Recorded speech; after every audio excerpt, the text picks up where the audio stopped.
Good morning, loves. It is time for our 60-second devotion. Today we're in the book of Philippians, chapter 4, verses 4 through 13. Rejoice in the Lord always. And again, I say rejoice. Let your gentleness be known to everyone. The Lord is near. Do not worry about anything, but in everything by prayer and supplication with thanksgiving, let your requests be made known to God.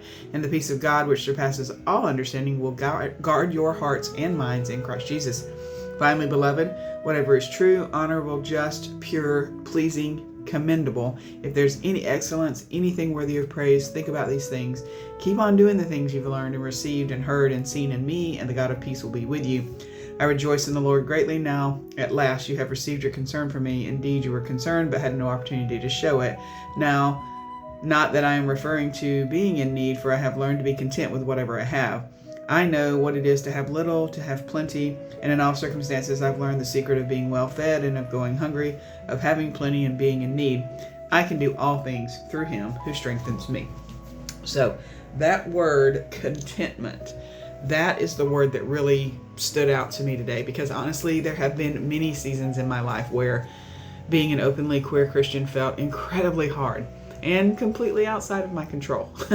I couldn't control what people believed about me, how some churches treated me, how the harsh words and the rejection and the exclusion by those places hurt me. But I did have choices. And some days I focused on everything that I lacked, things like acceptance and belonging and understanding and safety. But don't get me wrong, that pain was real. There were other times, though, I found myself becoming content, not with injustice or mistreatment, but with where I was on my faith journey, regardless of what others thought about me. And strangely enough, those were the moments that drew me closest to God, because I started realizing my relationship with God couldn't be determined by someone else's opinion of me.